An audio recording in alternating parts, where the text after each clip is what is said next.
ready to do life and business on your terms and truly live your big ticket life.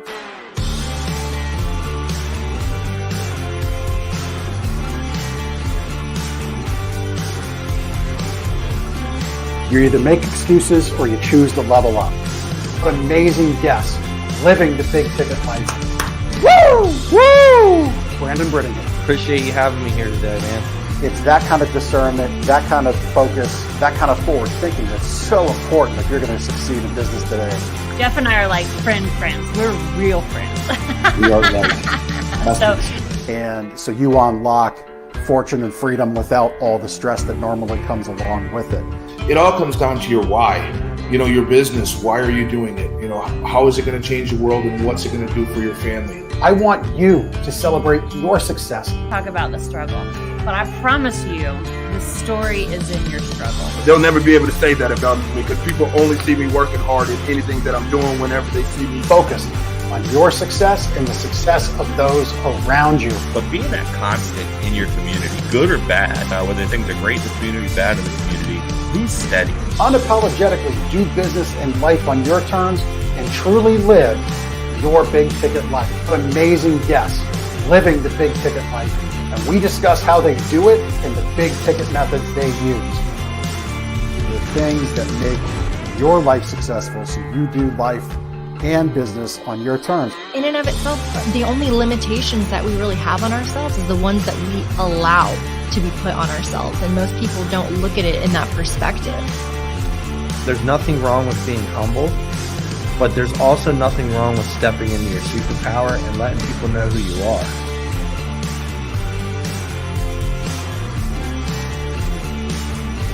Get ready to do life and business on your terms and truly live your big ticket life.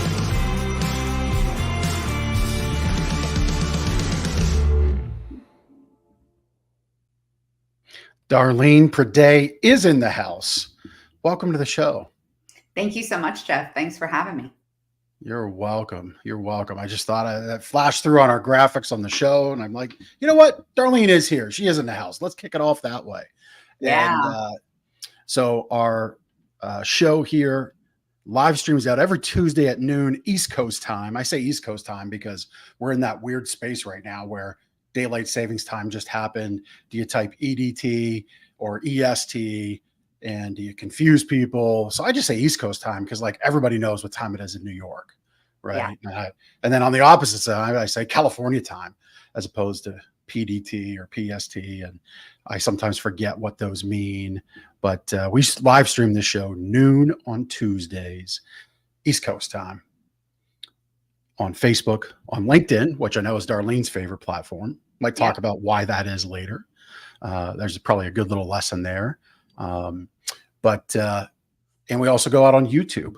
So we live stream it every Tuesday at noon. You might be picking this up on audio. That'll happen the following Monday. And that's on every major podcast player. And all that's courtesy of the amazing Chris, AKA Ryan Seacrest Stone at castahead.net. Does fantastic podcast production. He is the Ryan Seacrest of podcasting, as Ryan Seacrest was to American Idol. So just thought I'd throw that out there on this show. Darleen gave me that. Thank you, Darleen. I appreciate that. A little bit of inside humor for everybody listening. But anyhow. It's the best. It is, isn't it? I'm going to love this. I'm going to wear this joke out like so bad. But anyway, Darleen, welcome to the show. Thank you so much for taking the time to be here. Appreciate you very much. So let's jump right in. I said in our pre-show, I have this question for you, and I think it's going to give us a lot of runway for our conversation. You know, if somebody has a purpose and a mission, and they're really passionate about what they do, and maybe they're connected to what they do because of a personal story in their life, something that happened with a family member, or maybe they're just really into what they do. How is it that they channel that? I guess there's really two questions there for those that are just really into what they do and those that have a real purpose and a mission behind what they sell and offer. So let's go to the first question about people with a mission and a purpose. How do they get that head trash out of their head and connect to the selling function and not be afraid of what people may say or think, Because if it is a mission and a purpose, sometimes that gets a little muddy. It gets a little foggy around the act of selling and delivering services to help and aid and help others overcome. So I'll turn that over to you. We'll start there. So what's interesting is I listened to a couple of your shows and somebody was sharing about their why. And I think it's so important to really define that and to understand what your why is. That is the basis of everything. So my why is I love to help people. I love connecting people and I love seeing people succeed. So taking that passion, I can translate that into selling because I really don't look at it as selling. I look at it as helping, being a resource, being honest, and watching people, whether I'm selling them a service or coaching them or a product. I mean, my career spans everything. Seeing people succeed is so personally gratifying, and that is my why.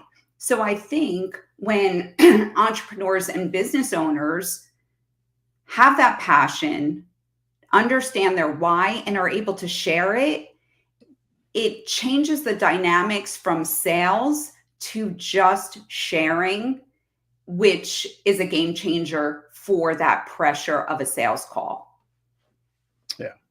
Yeah, I really like that. So we feel that pressure. It comes in various ways. Maybe it's our own talk inside our own head where we just are like, we understand our why, we understand we do good work, but are there some tactical things that you've seen and experienced and share with others where you can help push that down, get rid of it, not go back to it? So I think a lot of the sales perceptions come, and I always preface this is the way I sell. There are plenty of people that are successful out there using different tactics with scare tactics and pressure. I'm not saying those don't work. Those never aligned with me, my core values, and how I operate. So I just did what was intuitive to me. What I didn't realize is that is not intuitive to a lot of people that maybe don't resonate with that high pressure sales, but they don't know where to go from there. So as you're saying, they're passionate, they're excited about what they do, but they don't know how to get that across without being salesy or pushy. So what I do is I work with a client to really understand what are their values, what value are they bringing, and work in a way where they can convey that, what they have to offer, and how they can change somebody's life or support them in their business, and be able to share that without pushing them to say, this is the only way. Yeah. Yep. I think we're going to get along just fine. I love everything that you're doing and the way you express it. You know, I'll peel back another layer in the conversation this way. So one of the businesses I co-own is a retail mattress store, right? And it's on the surface, I think for a lot of folks, it's hard to get excited about selling mattresses, right? Now, the business ownership dynamics probably more where I think I can focus it. But listen, at the end of the day, it's all selling. That's all we do is you're always selling something along the way, whether it's an advertisement to get somebody to raise their hand as a lead, that's selling. Yeah. There's an exchange happening, information for time. They read your ad, they watch your video, they opt in. There is a transaction that happens there. It's not monetary, at least not up front, but it is a transaction. The thing that I often relay to others about the retail mattress store is, look, I didn't think I would ever end up owning a business like that. You know, I was on the factory side, the wholesale side, developing programs and sourcing and sometimes building products. What I love the most about all of it is the creation of things. I love tinkering. I love trying things. I love creating a very unique, and in your submission to get on the show, you talk about empathetic and relational sales. And that really jives with me. Like when you say the word tactics, and I'm not saying that you use tactics and they're bad. It just, to me, that tactic word's like nails on a chalkboard, Yeah. right? Because it just feels like pressure. It feels like we're going to get over on you. And so I really like how I think people should be focused today in this day and age, 2023 and beyond. Get to a point of affirmation with the person in front of you. That's what we do in our Yes. store, Yeah. because there's And so much information. I've been in retail for many years. I did it throughout high school, college. I was, just a salesperson, a manager, everywhere in between. Um, Even though retail is transactional, what I say is you can make every single encounter, whether it is with a customer walking in, a potential customer, an Uber driver, it doesn't matter. You can make everything into a relationship, right? By hearing what that person is saying, understanding what their need is, and being able to direct them in the right direction. So if I walk into a mattress store, I would probably be completely overwhelmed with not having like the information, not really being sure. Having somebody that's not just pushing the most expensive mattress, but actually hearing what I have to say, leading me to the right thing, that is a gift to the client, right? That is a gift to give them what they need and knowing that they're going to be happy with their purchase. So it's just a mind shift. We could do that in whatever position we have in life, is by actively listening, leading them to the right choice or helping them make the right choice, and being honest and operating authentically and ethically. You get more. It's not only just the sale, it's so rewarding to be able to create those relationships.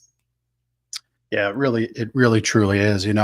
We'll get real tactical right now. I'll share with you our process. I just had this conversation yesterday afternoon, leaving the store. Mondays are my days to be there for our podcast show. We do there, and then Thursdays I work with the sales team more directly.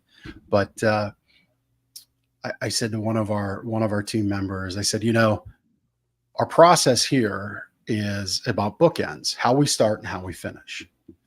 What's in between is that subjective human connection, because we don't know who's going to come in our door. We market to some predictable factors, people looking to invest in better sleep, people who understand sleep is that third stool of health and wellness, people who are looking to somebody with an educational and a knowledge base to share in this process of the purchase. But I said our bookends have to start the way that we know works. And that way we start is, tell me why you're here. And then, are you open to a conversation about how our solutions fit your needs? That's all we want to understand first. And then from there, that's where we get into that little more subjective approach, where we're really listening to the person in front of us. So tactically, I'll ask you to grade what I just shared and be harsh. Or maybe you see good in that, but for us, it's worked. And I think from a tactical level, it's something we could dig into for the listeners. I think that is a great approach. I know a lot of people do not operate that way or share to their salespeople to be able to have that comfort that if you really don't have what that person needs to make a referral or whatever that may be, because you're building credibility. The first exchange is trust. Customers, I am sure, coming into your store, highly educated. We have the internet now. They can go and research every mattress. They know the ratings. They probably know more than the manufacturers at some points. So who are they going to buy for if they're coming in with some specific ideas? I love how you said solutions, right? Share what your solutions are. If it's not in alignment, if somebody is bent on something that they want, that's fine.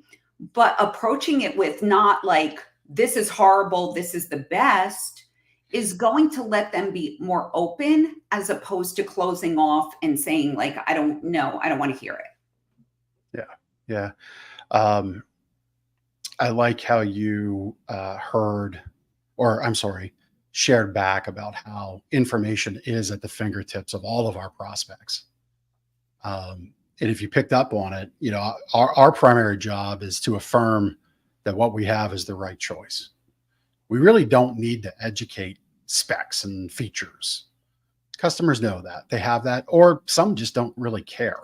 Mhm. It's like it's kind of like I'm going to throw out the other one, the Tommy Boy analogy. We had a little Tommy Boy reference in our pre-show, right? You can ask the butcher for a steak, or you can look up the rear end of a bull, right? It's the Tommy Boy reference. Some of our customers don't care. They just I want to wake up and feel good. Yeah. It's that point of affirmation that I think matters so much. So can you share maybe a couple examples of clients that you've worked with, or maybe yourself, where they're really focused in their process on just helping people get to that point of affirmation? Yes, we are the right fit for your needs. How are they working that into their processes and with what they're doing with their customers today? So part of my coaching is I work with the client to create a discovery form that they can work through on the sales call. So it's not really a sales call, it's discovering. You have a great service, but your service is not for everybody. Every mattress you have is not for everybody. When people go into a conversation thinking this is the best, this is the only way, again, it closes that person off because people can feel your energy. I mean, they understand if you are just being self-serving. So I do the same with my clients. I have a discovery call with them to see if I can help them.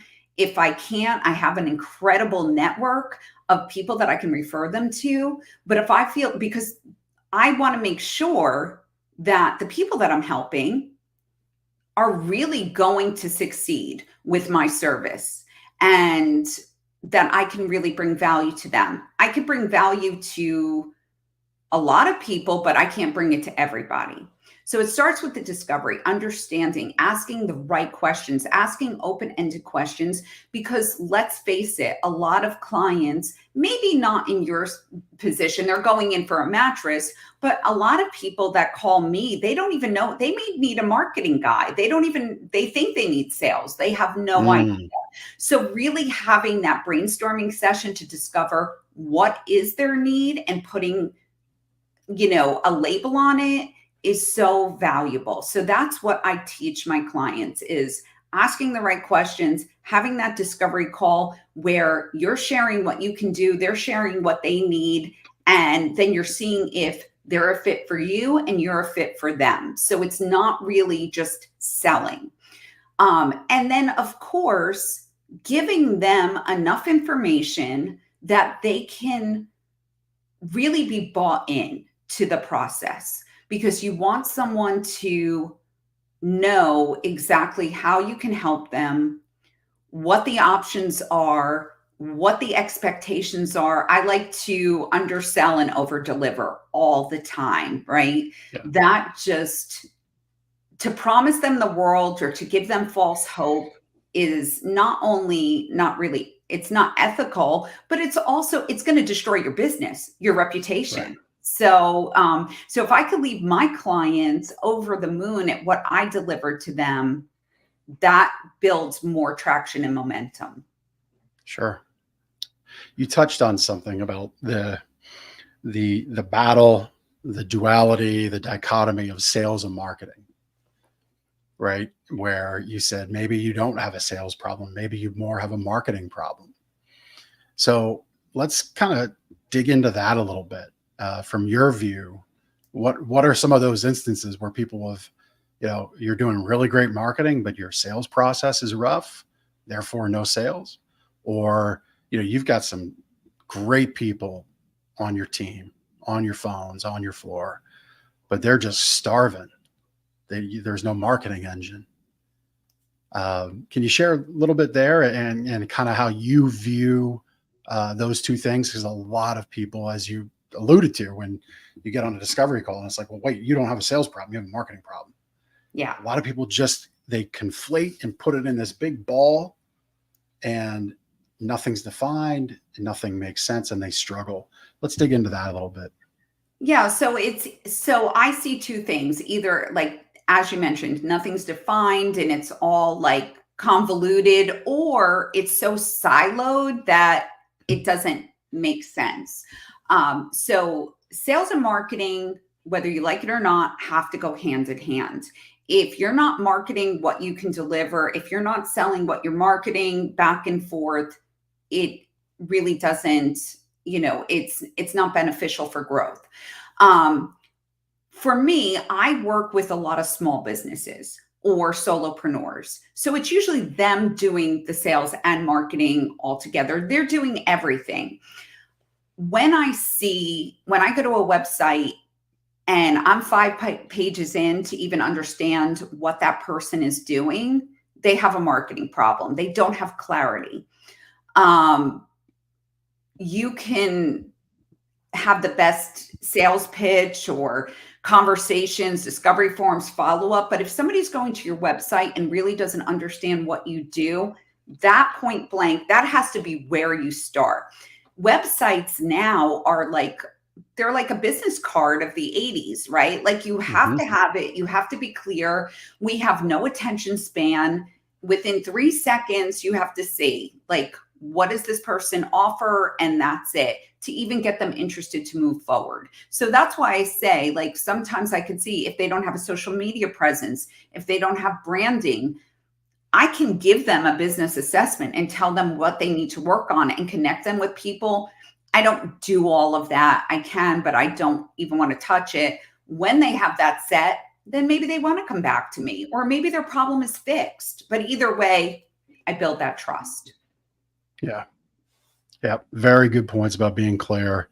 I love the website analogy, getting 5 pages in. What exactly does this company do? I just reviewed a site yesterday, and because it was brought to my attention and asked to review it. And I said, even kind of having some knowledge of what I might expect to see when I got here, I was still very confused. Very confused. I'm like, wait a minute, this company says they do this, but I see it nowhere around. And actually what's being presented is confusing me if I'm even in the right place for what I came here for at all. It just didn't make any sense to me. So yeah, that clarity is very, very important to have in the marketing messages. Dan Kennedy is one of my mentors and friends, and I believe his quote is something to the effect of, "There's no sales problem that great marketing can't fix." Because when you have tremendous lead flow, you can convert those sales. Any thoughts there? Yeah, I don't know who that is that you're quoting, so I'm sorry if I'm stepping on anybody's toes, but No. I think it's just like saying, like, if you have a great salesperson, you don't need marketing. I mean, it's hand in hand. You Yeah. have to be able, like, yes, I've worked for companies where the leads were just enormous and it's like shooting fish in a barrel, right? Like there's just, that's a great problem to have, but you have to think about it. If I was a bad salesperson, yes, I'm going to get a percentage of that just because of the enormous amount of leads, but how many am I losing? And how Right. am I representing the company? I just had this discussion with, actually, it's another person in retail. And when you are a good salesperson, you make it look easy. Mm-hmm. The biggest mistake companies make is by hiring people that are not in alignment with who they are or how they want to put their brand out there. And they're just, they're hiring and they figure, okay, well, I got a lot of leads, so anybody could do it. You could destroy your brand and your business, even if you're getting people in, because that's your first point of contact. You are not just selling a product or a service, you're selling an experience from start to finish. So if you're not painting that picture in the right way, again, under promising, over delivering, you could literally just have unhappy clients on the other end of it. Right. That alignment word that you used when you're putting together your sales teams, if you're that solopreneur, entrepreneur, looking to bring on that first person or a team, or you're looking to expand your team, you're looking to fill a role. What does that word alignment mean for you, and how do people really dig into that? What are some things they should think about when they hire somebody to be properly aligned with their company, their message, who they are, what the mission is? So I always like with a solopreneur, when they start to grow, a lot of people are like, I need to hire a salesperson when they are really the best person to sell their service in the beginning. And I do think there's a benefit to selling your service, because then you understand what people are typically asking, what points you need to navigate, what are typical objections before, I like to know things before I'm hiring somebody to do it, even if I know it on a high level. When you start to look for a salesperson, or a salesperson looks for a job, like, if I'm looking to work for a company, I want to make sure, what are their core values? What are their value adds? Why is this person or this, this product or service a good choice? It doesn't have to be the latest, the greatest, the biggest, or whatever it is. What are your value points that can be conveyed, and are they really delivering the right service or product to that client? So making sure somebody is not going to just oversell your product or service, making sure they understand what's important to you, what's your why, what is the end goal of this. Work smarter, not harder. Some people don't need 100 clients. Some people want to have it contained with a certain amount of clients, so this way they can grow gradually. So that's what I mean, to be in alignment with their goals and what the owner and the visionary has in mind for that. It looks very different for each person. Yeah. To bring it to my own personal experience, in the retail business, my peers and suppliers in the industry would love for us to grow beyond a one store footprint. Mm-hmm. Now, the reality is we're doing the business of what 3 or 4 good stores by industry average numbers would say. We're doing that business. Okay. But we're not important to any one vendor because we curate the best of the best. We're not beholden to a big vendor. I've done the math, and actually, it just on paper, we are leaving $250,000 of pure profit on the table from rebates and co-op and end of year bonus, things like that, if we were just narrowed down to 1 or 2 vendors. Mm-hmm. But then we wouldn't be the company we are. So Yeah. It works out on paper, but not in the real world. And that choice, let's talk about this a little bit. That choice of being a business owner, when you say, what is it that is the vision for this company that the business owner has? What is that vision, and what do you allow externally to come in and direct it, squash it, or lift it up and further it? What have you seen there, and what would you share with people to focus on there? I think it's difficult to be an owner, to be an entrepreneur. There's so much noise, right? There's so many clamoring opinions, and there's people that are out there, they are making, 8 figures the first year and all of that type of stuff. And I think what's important for me is I stay centered on what is my mission. Everybody has a different mission. Stick to the mission. Stick to the mission. What do you want to do, and how do you want to grow? And while it's exciting to have fast growth and success, and that's great, there's also, it's a double-edged sword. So without the right team, without the right business acumen, because let's face it, I mean, and I'm not saying this against entrepreneurs, I have blind spots, I have gaps within my own company, because you can't know it all. So having the right people within your network, within your group, that are going to speak the truth, is so important. Also, hiring the right consultants. Let's face it, there's a million consultants out there. Mm-hmm. So if you have a consultant telling you, you're crazy, Jeff, you need to open up 5 stores and you're leaving this money on the table or whatever, and they persuade you to go against what your instincts are and what your vision is, that's not going to, typically it's not going to end well, right? You want to take wise advice, but ultimately you have to stay. I'm gonna make my own mistakes, and if I don't take somebody's advice and I'm wrong, at least I'm staying true to who I am. Yeah. When you said clamor, I think it was clamoring opinions, I kind of had to giggle a little bit, because that's so right. I often say those opinions are like the loudest voices coming from the cheapest seats in your life. Yes. If they don't, what's their buy-in, what has been their investment to give their opinion. And by that, I mean, so again, if I look through like the retail business, if a vendor is saying, I need to do this or that, who is that serving first? The answer is, to me, is how does this serve our customer first? Then how does it serve our team? Then how does it serve our business?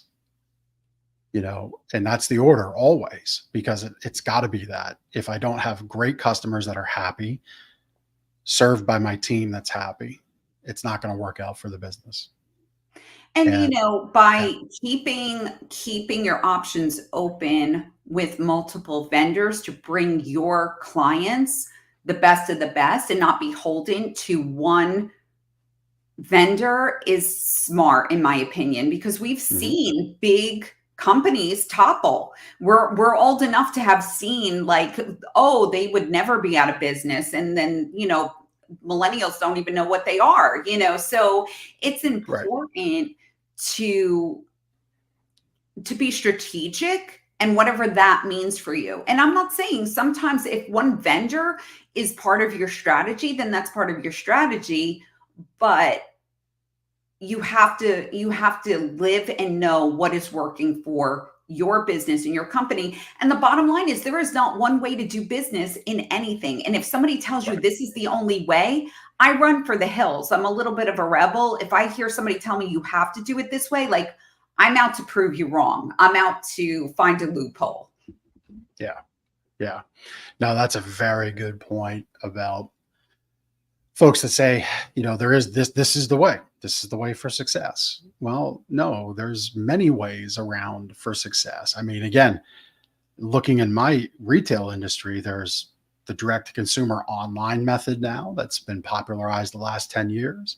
And then all the way to the opposite end of the spectrum, there's the folks that put the little bandit signs up in your neighborhood, staple them to telephone poles, new mattress in a bag, $150 or whatever it is. So there's that spectrum of connection. There's the walk into a physical environment connection. And then there's big box store, department store, club store, large chain store, independent big superstore, small, like there's just all these different ways. And we've always focused on what we feel is our way to deliver on our purpose. And that's help our clients wake up happy with less pain in the morning, so they have a more productive, enjoyable day. That's our purpose. Our mission supports that purpose by saying, look, we want to change the way you feel about this process, change the way you feel about mattress stores, because it's not a good reputation. And then we got a list of values that support that mission. And that's how we look at it. Purpose supported by mission, held up with values. Do you want to add anything to that purpose, mission, values conversation? How it dovetails into sales? Yeah, I think it is so important. As you were speaking and saying that, the mattress industry doesn't have a good reputation. I have a dear friend. He owns a used car lot, right? Talk about a bad rap. And it's funny because every podcast I'm on, they're like, oh, you don't want to be a used car salesman. And I always feel bad because I'm like, he's doing it the right way. He truly cares about his clients. He's getting them in the best car. He's helping single moms. He's helping people that are going through cancer treatments and need a reliable car. So I think exactly what you are saying, you can operate authentically ethically and really help people without having to fit in that mold of just selling. The sales will come. Your reputation will be built. People will appreciate that. It's like a breath of fresh air to walk into any type of store and have somebody really care about you. I'm sure you have people that are suffering with illnesses and different things like that. And getting a good night's sleep is critical to their health. So, knowing that in the end of the day, you truly solved somebody's issue and took one little pain point away from their life has got to be very rewarding. Yeah. Yeah, it is. I think sales is one of those games. I think it's actually not one of those games, one of those businesses where, to me, it's the most honest profession out there when you do it right. As When in your you do used it car right. friend. Your used car friend. By the way, what's the name of? Do you know the name of his? Coast lot? Motors in Wilmington, and Bill Savino, and he's amazing. And that's Wilmington, North Carolina. Okay, very good. Because there's a Wilmington, Delaware, and I know. Oh yeah, that's true. That's true. Yeah, Coast Motors, Wilmington, North Carolina, and he's amazing. And it is so nice to hear those stories about the connections that he made.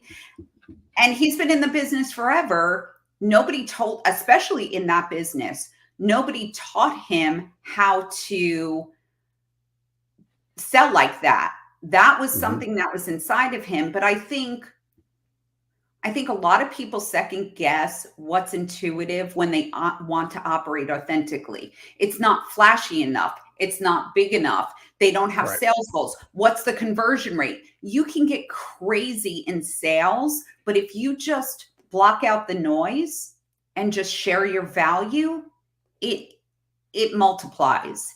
And I know it sounds oversimplified, but I have lived it. And I have conversations and I have amazing people that I will never do business with directly that have sent me tons of referrals. They have kept in touch with me. They know I care. They're sending me pictures of their daughter graduating or a new baby that comes into their life because they understand that I really do care about them. Love that. Yeah. I mean, that's the mark of, I often litmus test myself on things like that. Who is reaching out? And it's an honest question to ask yourself. Like, that's the measure of impact.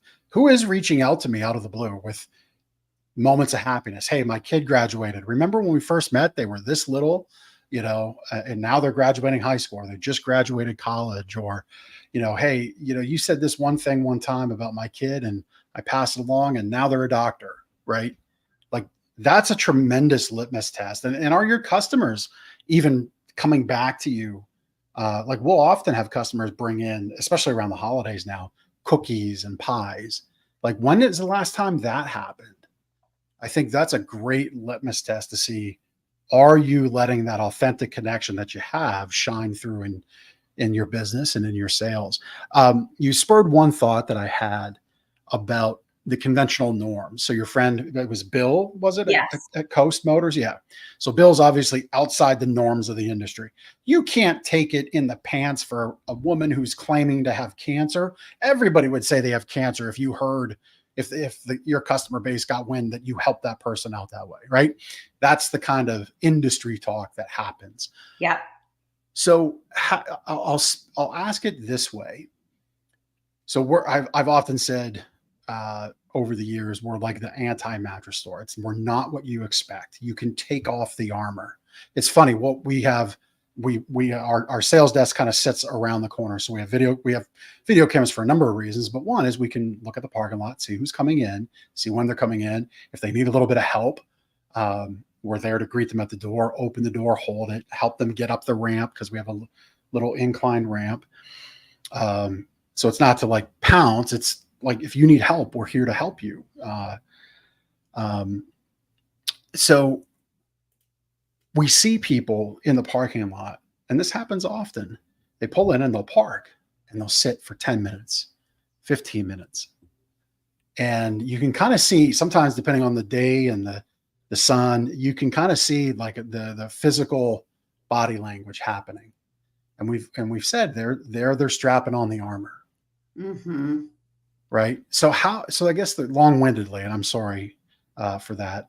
The question is, how is it that businesses showcase their way against the conventional norms, the expectations of what their customers have come to think about their business?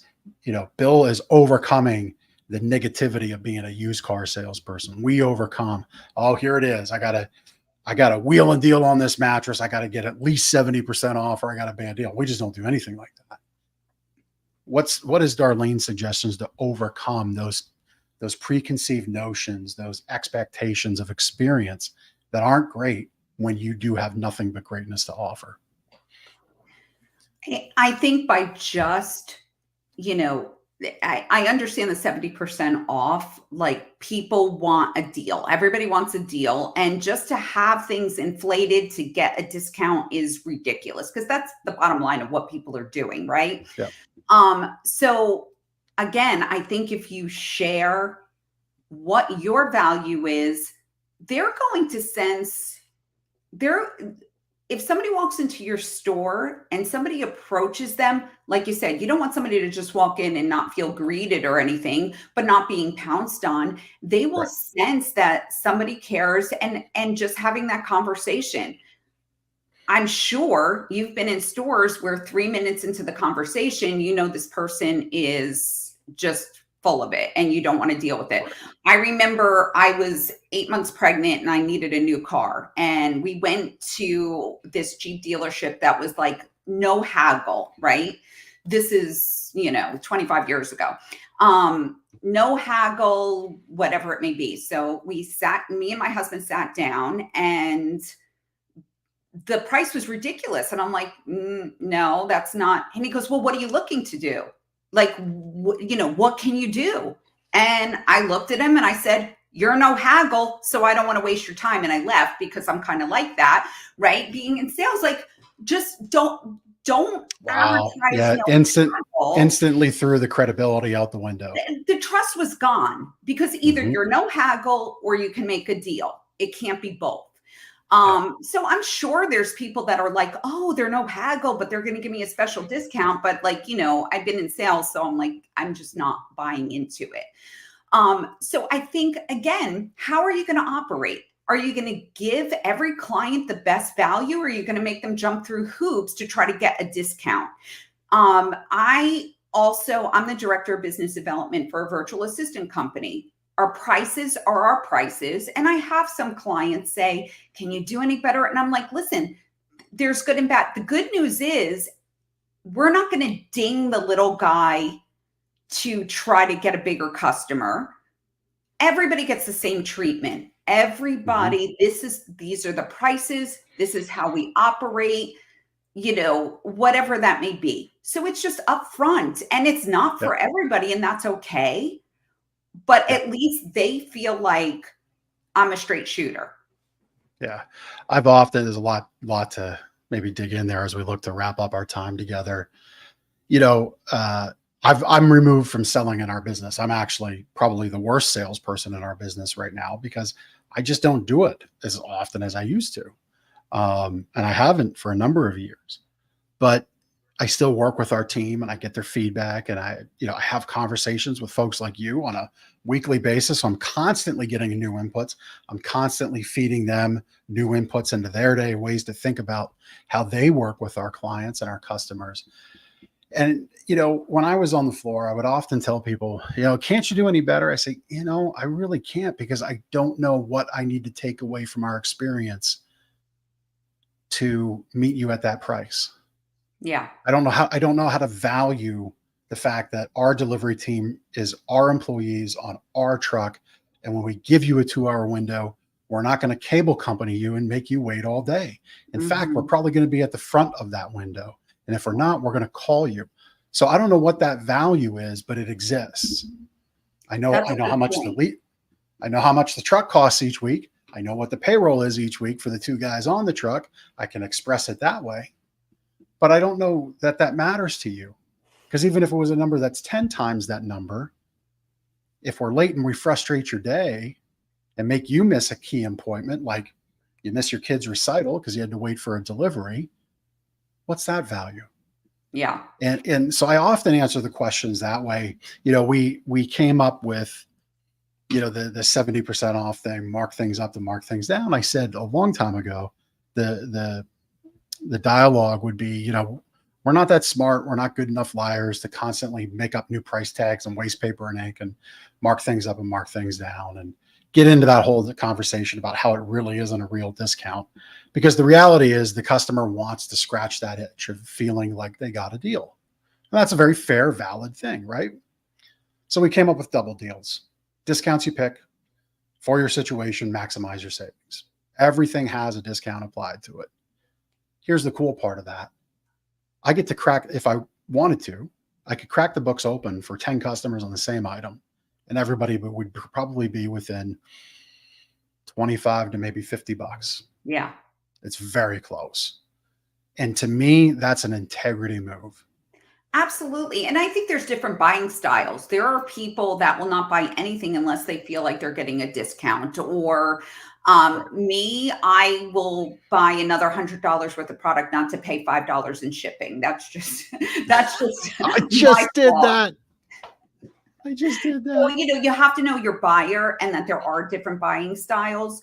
But also, I love how you put it. You have a little wiggle room, but you're still staying with the integrity and making sure that every person on that sales floor is going to give the client a great experience, whether they're turned into a customer or not, is going to build your brand, your reputation, and ultimately your bottom line. Right. Yeah. Yeah. Yeah. I mean, you said the B word, brand, and I think this is a great little spot to wrap up. I think the mistake, since you serve in some smaller independent owners, you work with big folks as well. But even these folks, I'm sure that you work with, unless it's the likes of like Coca-Cola and, American Airlines and the Fortune 100, so many small businesses, do things like the Fortune 100, and to me, that's a mistake. I think you build your brand one customer at a time, one integral move at a time. You make a mistake, you own it, even if it's really expensive. Yes. And I think and that's how the brand gets built. Yeah. And I think I love small businesses. I love entrepreneurs. The agility of a small business to recognize something isn't working and pivot quickly is their superpower. So who wants to be like this big corporation that has layers and layers and layers and cannot change? Listen, that's the beauty of being an entrepreneur. You try things, you don't, I hate to say fail, you learn, right? And then you can make your offerings better, or you can make it right. And if something doesn't work with the client, you have that flexibility to just jump in and rectify it versus it is what it is. So I think owning that flexibility, that integrity, that you can make your business regardless of what it is, how you want it, and what resonates with you, you will attract the right customers that core value is going to show through. Yeah. Yeah. No, I agree with that. Completely agree with that. Always doing the right thing is always the right thing to do. Love that. Yes. Love it. Darleen, I've had a blast with you today on the show. Thank you so much for taking the time. So you do a handful of things. Amazing producer here, Chris from Cast Ahead. Again, as much as I like to joke with him, and yes, he is the Ryan Seacrest of podcasting. He does a great job, and he's been flashing on the screen and has had in your show notes as we go live with our links how to get a hold of you. But in case somebody is listening to this on the go, has YouTube up maybe, or multitasking or listening to audio, how do people get in touch with you, throw out your websites and some contact information, the best way to get in touch with you? Sure. So if they go to my website, dp-consults.com, there's buttons everywhere to book a call with me. And again, it is truly not going to be a sales pitch. I'd love to share what I do, how I can help. And as I mentioned before, I have an incredible network. If I'm not the right person, I can connect you with someone. You can also connect with me on LinkedIn, Darleen Friday, and I'd love to have more connections. Yeah, very good. Real quick, before we end, I said we were going to end. We're going to pause and then end momentarily. We live stream YouTube, LinkedIn, Facebook, and you said in our pre-show that LinkedIn is your main thing. Why is that? So my consulting business, I deal with a lot of consultants, a lot of coaches. And yes, for me, I'm like also ADHD. So I have Facebook, I can't be on a lot of different things because then I just get distracted. So I focus, and I also am the director of business development for Peachtree VA. So I have to have one platform. Yep. And just make it simple where I can put out value as much as possible and have people know where to go to get it. So LinkedIn is kind of my playground because of the nature of both of the businesses with entrepreneurs. I just find connecting with them is just easier.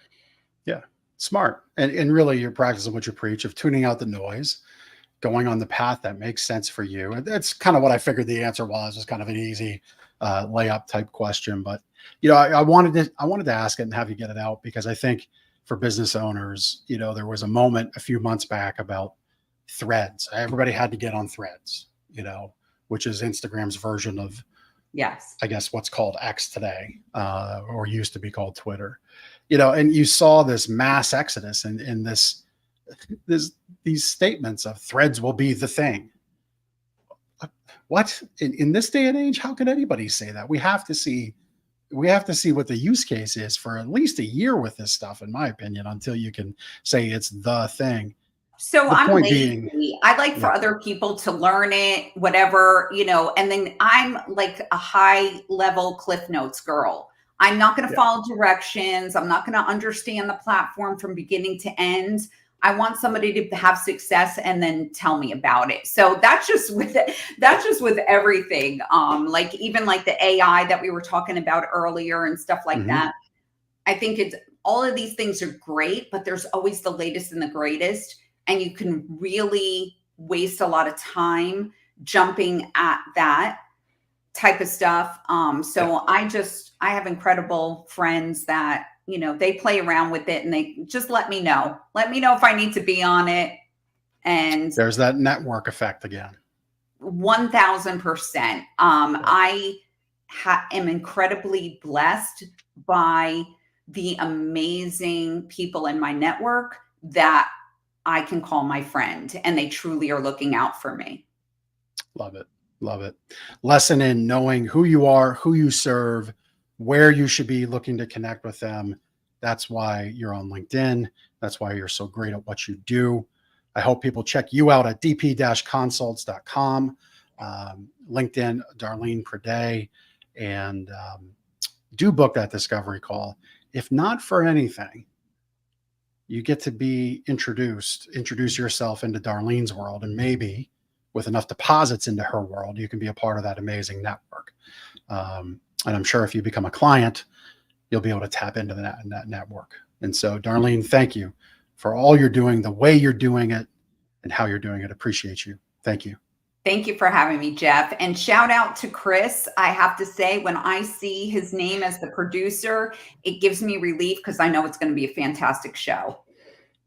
That is correct. I am over 225. I think actually with this one, that's the exact number, 225 episodes in with Chris at the helm. And like Jesus take the wheel, Chris down at the podcast buttons. You've got your friend on your side. So absolutely. Darleen, thank you so much. dp-consults.com and on LinkedIn at Darleen Friday. Darleen, thank you. Have a wonderful rest of your day. Thank you so much. You too. Thanks so much. Thank you so much for taking the time to listen to this episode of The Big Ticket Life. You've heard from another amazing guest living their own big ticket life, and now it's time to live yours. First, I'd love for you to take me up on my free gift to you. Claim your gift at gift.thebigticketlife.live. That's gift.thebigticketlife.live. See, all your life you've been told what is and what isn't possible by the loudest voices from the cheapest seats. It's time to finally do life and business on your terms. Sure, you've heard similar things, but without clarity on what can be done, it's easy to have your customers, employees, maybe even partners, and your spouse keep you from truly living a big ticket life. My big ticket methods shift you into that investor seat in your business, away from commodity and away from competition, into a market of one, so you can finally live your own big ticket life. So my gift to you is for you to book your discovery call today, where we'll uncover first the Chivo behaviors, those chief everything officer behaviors that hold you back, and why moving into the investor seat in your own business is critical. 2, we'll uncover the premium position that's up for grabs right now in your market that you're missing out on. And 3, which big ticket methodologies are just waiting to be dropped into your business to explode your sales and profits. So again, thanks for listening to this episode. I'd love for you to take action right now. Accept this gift, book your call, go to gift.thebigticketlife.live. Again, that's gift.thebigticketlife.live.